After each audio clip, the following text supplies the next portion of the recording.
வணக்கம் நண்பர்களே. இது ஏதோ ஒரு ஸ்டார் ஹோட்டல் அல்லது ஒரு நல்ல தரமான ஹோட்டல் ஒன்றும் நினைக்க வேண்டாம். இது ஐசிஏஆர் டெல்லியுடைய கேம்பஸுடைய கெஸ்ட் ஹவுஸ்.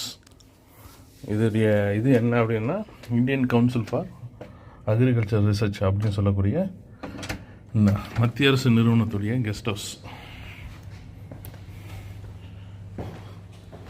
இது என்ன அப்படின்னா நம்ம இதுக்காக வந்திருந்தோம். ஆக்ரோ ஃபாரஸ்ட்ரி சம்மந்தமாக மத்திய அரசுடைய ஒரு கலந்தாய்வு போஸ்ட் பட்ஜெட் வெபினார் இருந்துச்சு. அதுக்கு அடுத்தது நேரடி கலந்தாய்வு இருக்குது. அது சம்மந்தமாக நம்ம வந்திருக்கோம். அதுக்கான ஒரு கூட்டத்துக்காக நமக்கு இங்கே அறை கொடுத்துருந்தாங்க. இது இன்டர்நேஷ்னல் கெஸ்ட் ஹவுஸ் அப்படின்ட்டு.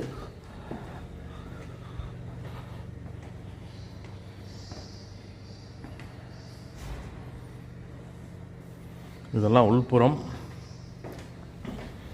இது என்னென்னா சந்தன மரம் மற்றும் அகர்வுட்டுடைய விற்பனை எளிதிப்படுத்துவது, சட்டங்களை தளர்த்துவது சம்மந்தமாக ஒரு கலந்தாய்வு கூட்டம். அது சார்பாக தமிழ்நாடு சார்பாக நான் பங்கெடுத்தேன்.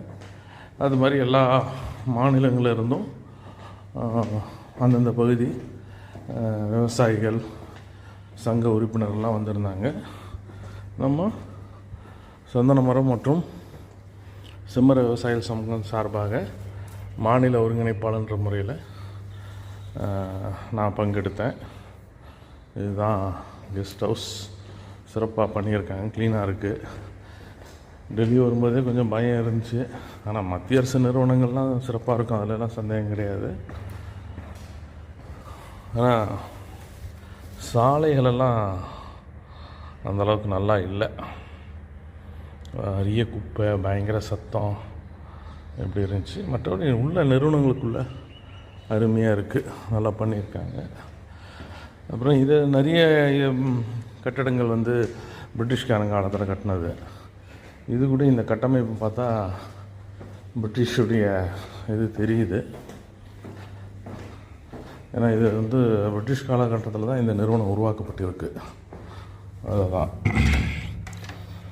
ஸோ இன்று கிளம்புறோம். கூட்டம் முன்னேற்று வெற்றிகரமாக முடிஞ்சு இன்றைக்கி கிளம்புறோம்.